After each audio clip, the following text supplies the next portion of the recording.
Good evening, everybody. Welcome to Bugbears and Brews. I'm Brian, and today we're going to be talking about player and table gifts. So I'm not talking about the in-game gifts, magical items, that kind of things, but actual physical gifts that you give to your party or your players or table throughout the session, either for end of the campaign gifts or somebody's birthday or like a wedding present, that kind of stuff. There, I've given myself. I myself have given two different gifts, or I'm about to give the second gift, I should say. So I'm going to go ahead and show both of these off here, because when I did these gifts for my party or my table, I also made a gift for myself as well, because I put a lot of work into them and I thought it'd be cool to have one. So the first one that I did, I talked about in the inspiration video and I showed it off a little bit, which are the 5th edition inspiration die holders. So when a player has inspiration, come on, focus camera. Player has inspiration, they go ahead and put the inspiration die up top there as a nice visual reminder to say, hey, you have inspiration, don't forget to use it. Now the camera was focusing great earlier, but for some reason it doesn't want to do it now. No? Okay. Well, I do have a Imager file that has all the album, there we go, that has some detailed pictures of what these things going together. But I did put like a nice little carpet or a felt piece up top there, is that way to cover up the washer that was there. And I used 2-inch washer on the base of these to give them a little extra weight. I think altogether I did 10 of these. I think there was 7 players plus myself, and I gave 2 of them away, or 3 of them away. I don't quite remember the exacts behind it, but I thought I did 10 of these all together.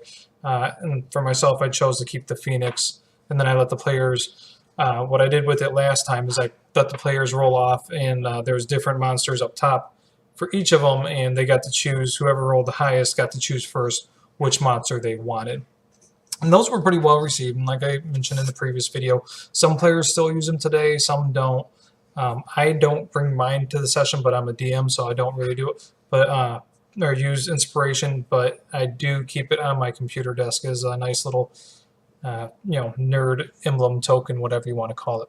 Now, my next gift that I'm actually giving out this Wednesday is a little bit more time investment in this, a little bit more pricey, and I think they're going to go over pretty well. I actually gave out 2 of them last week when we only had the 2 players show up because of my canceling and then reinitiating the session short notice. So I gave those out ahead of time to those 2 players, and they seem to really like them. Seeing them in use, there's a couple things that I think I'd do different next time, but I'm going to go ahead and show them off now, and then I'll talk a little bit about things I'd do different next time. So what we have here is a nice little box with a lid, and the lid is magnetically held on.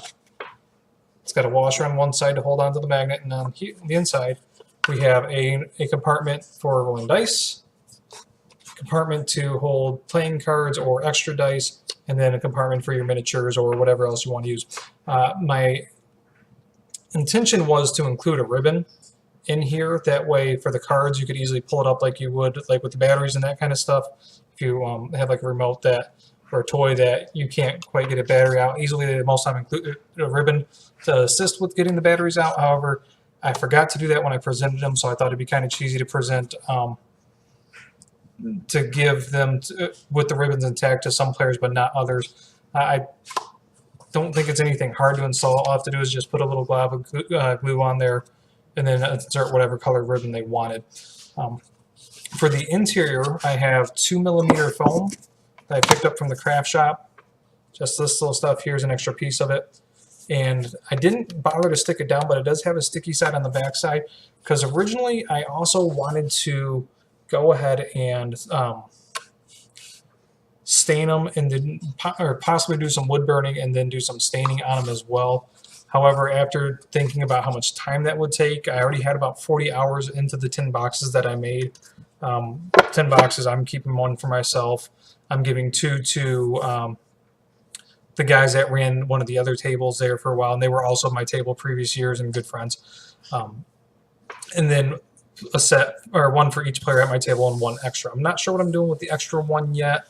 I'm going to try to figure out what I'm going to... I talked a little bit about having my dad take it. He didn't seem too interested in it though. My dad showed me how to. I'm not a crafty woodworky guy, so he showed me how to do a lot of stuff here, a little bit with the router, radial arm saws, that kind of things here. Kind of thing, something I kind of like on the backside is it has this recessed area, so if you have a crap load of dice, you can always roll on the backside of it as well.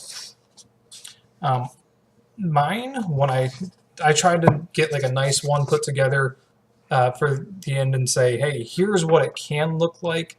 My thought was originally, hey, I can maybe charge for staining and wood burning just because it is so much extra time. I figured it'd be about 3 hours extra per box.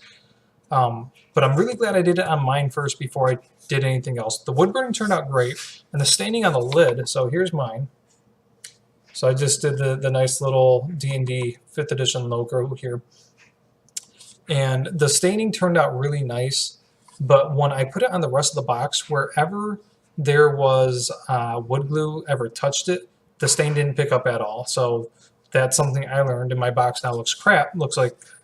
Right now it looks like crap. I'm in the process of fixing it, which is why in this one here, this was this all nice dark mahogany, and what I did is I sanded it down. I'm making it look distressed. So I'm going to go through and finish my box and make it look distressed the rest of the way. But there's a couple of things I want to do ahead of time, knowing how it's going to look in the end. I tried to do the interior, and the interior, just like I said, it turned out like a mess because of wherever there was the wood glue, which there wasn't a lot of extra wood glue, but in the corners it really stuck out. Well, I didn't just use wood glue. I'd use wood glue and brads. You can't really see the brads that much there because I did fill them in with wood filler, and I expected the what's it called? The stain to not take on the wood filler. However, I didn't know or didn't think about the wood glue aspect, and like I said, I thought I removed it quick enough that that wouldn't have been an issue.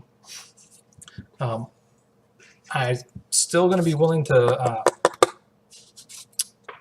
wood burn them if the people want. I'm just thinking something cheap, like $5 or something like that for whatever design they want. I don't know yet if I'm even going to charge anything or if I'm going to offer it. My guess is I'll probably at least offer it. I don't know yet about charging.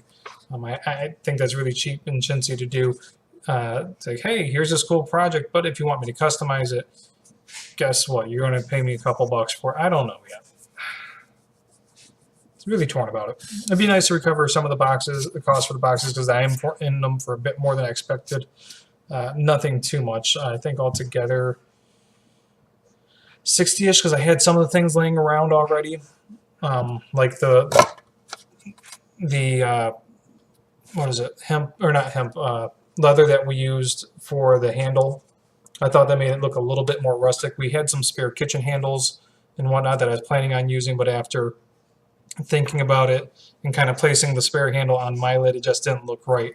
So I went with some leather I had laying around from when I made some shields way back when, and the magnet that we used to secure the lid to the box. My dad had a bunch of these magnets laying around from his slot car days, and he let me use or take them for no charge. Not that I expected him to charge me, but so I was really excited. I'm really excited to get these boxes out. I think they're going to go over well, but like I said, there was some things I wish I would do different. The dice rolling section, while it is adequate amount of space, I found when you're rolling at the table, because it is so deep, this is altogether like the interior. So the walls are 2.5 inches. There's a quarter-inch buffer on the inside, quarter-inch buffer on the top side. So you get about 2 inches of depth for the actual box itself. If you want to know the dimensions real quick here, it's 2.5 inches by 8 inches, and then this is what, 2 3/4 by 3 3/4, and this is 2 2/4 by 2 2/4. And I forget what this interior dimension was. This was like 3 3/4 by 7 1/2, something like that. I forget the exacts on the big one. But I think it'd be nice to have some sort of interior platform to raise it up so you could see your dice a little bit better. I thought about the idea of trying to find some sort of box or putting some sort of like little post down there so you can lay a false bottom. and then put the mat or the foam over top of it, and you can have like additional storage over there. That's something I might do with mine. Might not be a bad idea. Might work out pretty nice. But all in all, like I said, it's a fun project. It took about 40 hours for all 10 boxes. Realistically, when you think about it, we did this very production line. So we did all of step one. We created jigs and sized up all the edges, got all the edges made up, and then did all the lids and so on. And we did each stop, did all the routing in one stop. So it was very production line to create these. So it wasn't that bad once we got going, but like I said, it was a learning curve because I'd never done anything woodworking. There was a couple of oopsies on this box. I don't know, will the camera now focus? There we go. So if we saw there, sorry, I'm not used to working in the camera backwards. There's a little janky piece right there where the router blew through. Not horrible, but it is a little, makes me a little sad. I had a lot of fun with this. I'm not sure, so like I said, this is the end of the campaign gift for my players for Out of the Abyss.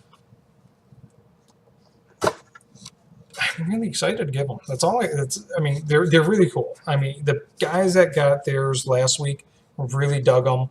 One of them's really artsy, so I'm expecting him to do his kind of wood burning and whatever kind of painting or whatever for himself.